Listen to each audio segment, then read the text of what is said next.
بسم الله الرحمن الرحيم.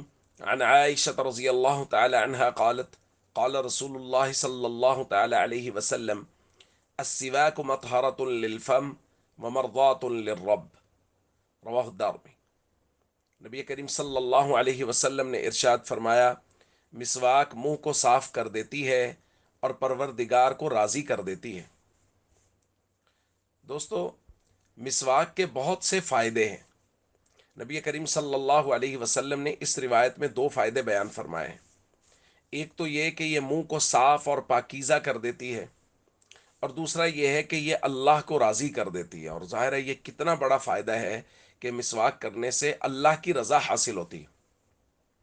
اسی وجہ سے ہمیں نبی کریم صلی اللہ علیہ وسلم کے معمولات میں مسواک کا بہت ہی اہتمام ملتا ہے۔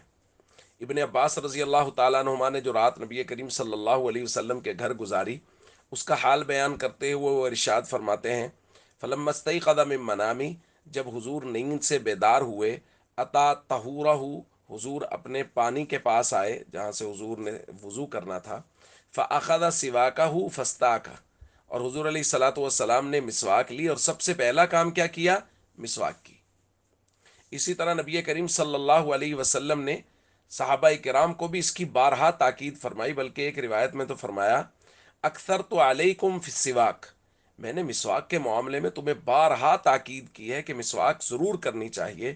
اور نبی کریم صلی اللہ علیہ وسلم اس کی بارہا تاکید بھی فرماتے تھے، اور نبی کریم صلی اللہ علیہ وسلم کا عمل بھی مستقل مسواک کو کرنا تھا۔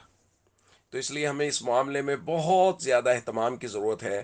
مسواک کو باقاعدگی سے روزانہ کی بنیاد پہ ہر وضو کے ساتھ کرنا چاہیے۔ السلام علیکم ورحمۃ اللہ وبرکاتہ۔